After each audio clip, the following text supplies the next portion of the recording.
ఓం నమ శివాయ. ఓం నమో నారాయణాయ. ఓం శ్రీ స్వర్ణాకర్షణ కాల భైరవాయ నమో నమ. నరదృష్టి నివారణ కాల భైరవాయ నమో నమ. ఓం సూర్య అరిష్టేతు సంప్రాప్తే సూర్య పూజాంచ కారయేత్.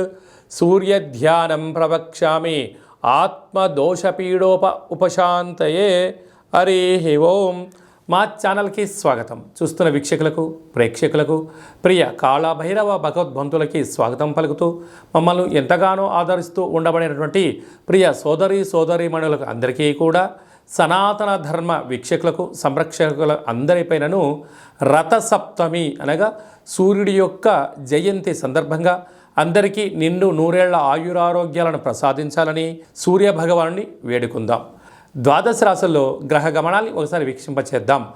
మేషరాశిలో గురు సంచార స్థితి, కన్యరాశిలో కేతు సంచార స్థితి, మకర రాశిలో కుజుడు, బుధుడు మరియు శుక్ర సంచార స్థితి, కుంభరాశిలో రవి మరియు శని సంచార స్థితి, మీనరాశిలో రాహు సంచార స్థితితో ద్వాదశ రాశులలో గ్రహ గమనాలు ఫిబ్రవరి ద్వితీయార్థంలో ఈ విధంగా ఉన్నాయి.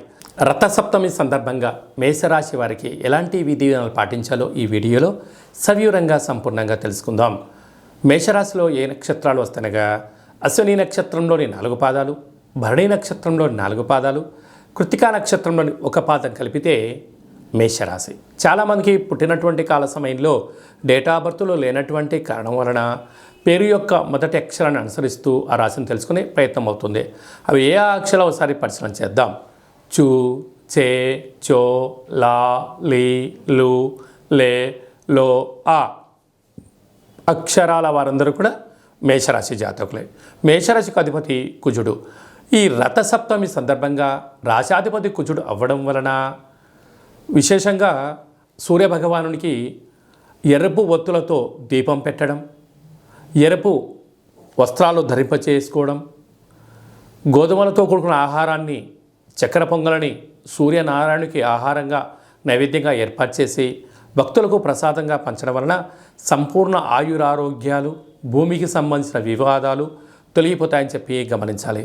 రాశిలోనే గురువు, 6వ స్థానంలో కేతువు, రాజ్యస్థానంలో కుజుడు, బుధుడు, శుక్ర సంచార స్థితి, లాభస్థానంలో ఏడాది తర్వాత రవి చేత శని సంచార స్థితి ఉండడం, మీనరాశిలో రాహు సంచార స్థితి ఉన్నప్పుడు ప్రధానంగా ఇలాంటి కాల సమయంలో తొందరపాటు నిర్ణయాలకు ఇది సరైన సమయం కాదు.